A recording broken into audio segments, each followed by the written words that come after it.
Alex, have you ever found yourself tangled in a ridiculous web of your own making, all because of one tiny, innocent fib? Oh, Emma, that question hits a little too close to home right now. Yes, absolutely.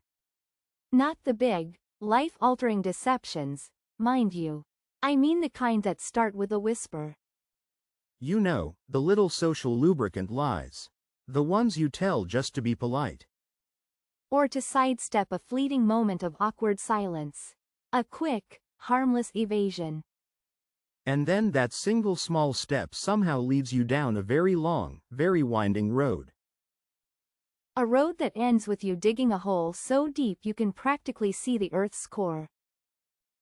Exactly. You suddenly realize you are completely buried under your own fabrication. I think we all have a story like that. A monument to minor dishonesty. I definitely have one, and it still makes me wince with embarrassment just thinking about it. Lay it on me. I am braced for impact. Tell me everything.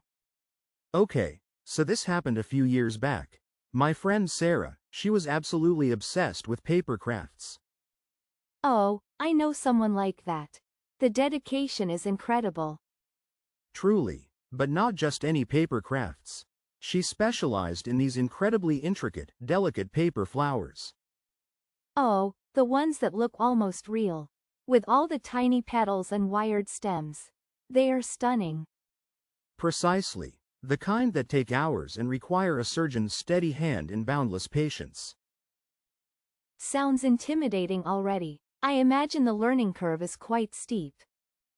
Well, she was showing me this truly enormous, breathtaking bouquet she had just finished for a client. A client, so, professional level, not just a casual hobbyist, then. Absolutely, and it was gorgeous. I mean, a true work of art. Each bloom was a masterpiece of precision. I can picture it now. All those perfect folds, the delicate coloring. And I, in a moment of utter madness, or perhaps just a misguided attempt at connection, blurted out. Blurted out what? Don't leave me hanging. This sounds like the beginning of a magnificent disaster. I said, oh my gosh, I used to make those all the time. I'm practically an expert. You said you were an expert. Alex, you did not. That is a bold, bold claim to make. I know, I absolutely did, and as soon as the words left my mouth, a cold dread washed over me. Because you had never made one in your entire life. Not even a simple version. Never, not even a crumpled paper airplane, honestly. My craft skills are non-existent. My hands are not meant for such delicate work. So, what possessed you? Was it pure impulse, or a sudden urge to impress? I think it was a mix of both. Sarah was so passionate, so excited about her craft. I just wanted to share that enthusiasm. The relatable impulse. Wanting to find common ground. Exactly. To say, oh, I get it. I'm one of you, without actually being one of them. And what was Sarah's reaction to your completely unfounded claim of expertise? Her eyes lit up like Christmas lights. Oh my gosh, really? You absolutely have to come to my craft night next week. Oh no, the trap was set. The invitation extended. Yes. Oh no, my heart just sank straight into my shoes. I could feel the invisible threads of my lie tightening around me. Because now you faced the classic dilemma. Admit the lie, or try to fake it until you hopefully made it. Precisely. And my brain, in its infinite wisdom, immediately went, I can just watch a YouTube tutorial. How hard can it be to fold some paper? Famous last words, usually followed by a spectacular failure. I convinced myself I could master the art in a few short evenings. It was a delusion of epic proportions. So you actually tried to prepare. You watched videos. You attempted practice runs. Oh, I did. I watched about 10 different tutorials. They made it look so effortless. A snip here, a fold there. And when you tried it yourself, what was the reality? The reality was a crumpled mess. My attempts looked like a paper skirmish, not a delicate bloom. So you knew, going into the craft night, that you were completely unprepared. Deep down, yes, but I also felt this desperate need to uphold the lie. To save face. The day of the craft night arrived with the inevitability of a bad omen. Your stomach churning, I imagine. I can only imagine. I briefly considered a sudden onset of the flu, but I just couldn't bring myself to do it. Sarah was so excited. And you had already dug a shallow grave. Now you just had to fall into it. So I show up, and the atmosphere in her living room was like a professional workshop. Not a casual get-together then. Not a relaxed evening of crafting. Oh no, it was a serious operation. There were 5 other women there, all with their own specialized toolkits. Toolkits. Not just a pair of scissors and some glue. Exactly. They had tiny tweezers, scoring tools, bone folders, miniature wire cutters. It was like a surgeon's table. Oh, the pressure. You must have felt like an imposter stepping onto a stage. And Sarah, bless her enthusiastic heart, immediately beamed and pulled me forward. Here comes the introduction. The moment of truth. Or rather, the moment of your grand untruth. She said, "Everyone, this is Alex. She's practically an old hand at these paper flowers. An absolute expert." Oh, the blood must have drained from your face. Expert. The very word. My smile felt glued on. I just nodded, trying to project an aura of quiet competence. A calm, knowing demeanor. While inside you were screaming. A silent, internal scream of pure panic. Absolutely screaming. And then the materials were distributed. Sheets of delicate crepe paper, thin floral wire. And you were just staring at it all, weren't you? Like it was an alien puzzle. It looked completely different in my hands than it did in the YouTube videos. The paper felt flimsy, the wire unwieldy. So you watched what the others were doing. Trying to mimic their expert movements.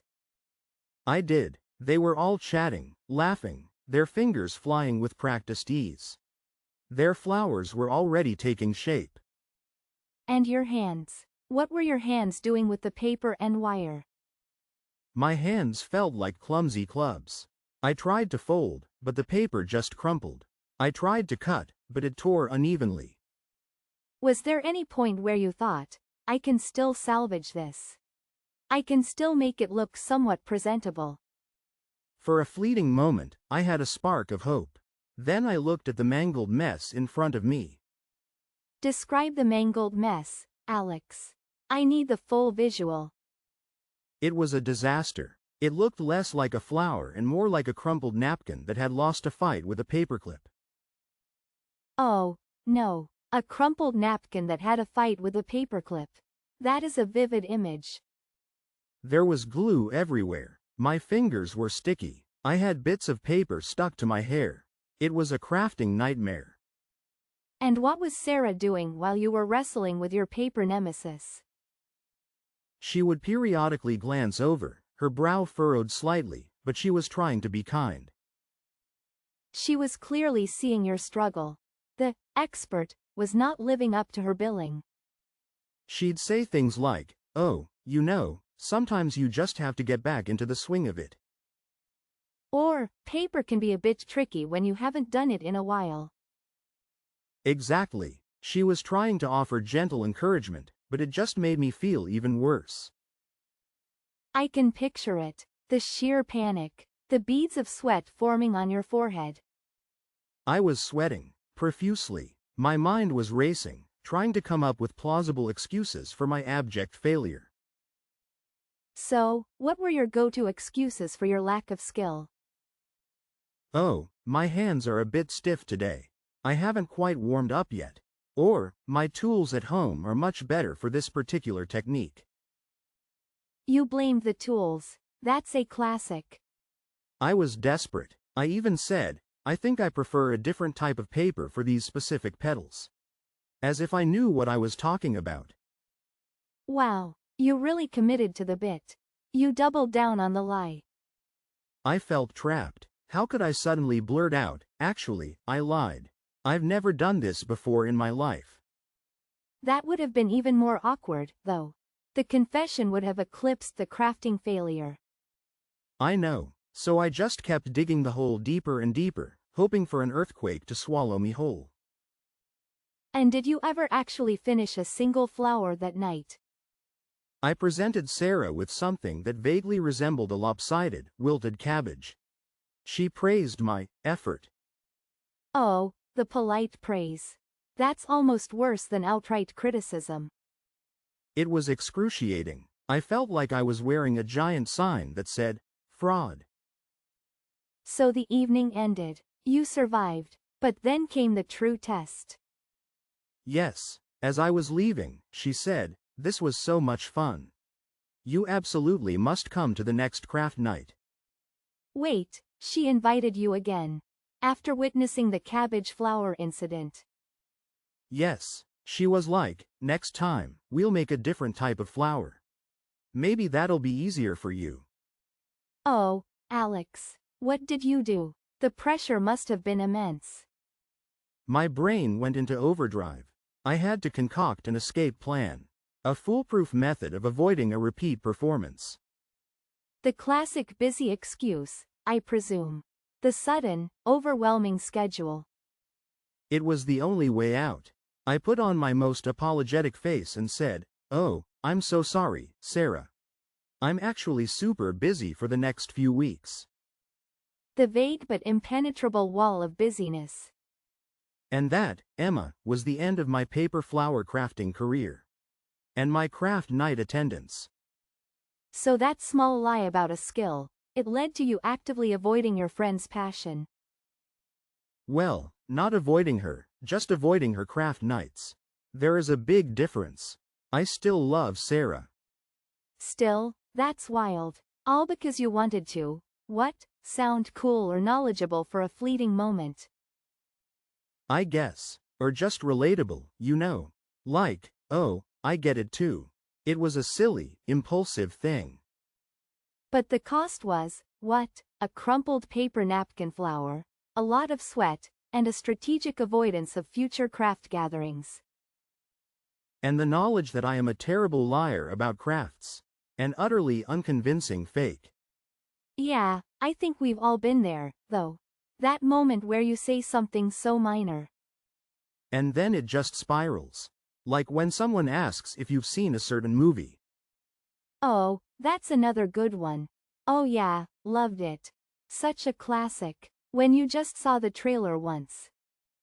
Exactly. And then they want to discuss the themes, the character arcs, the director's vision.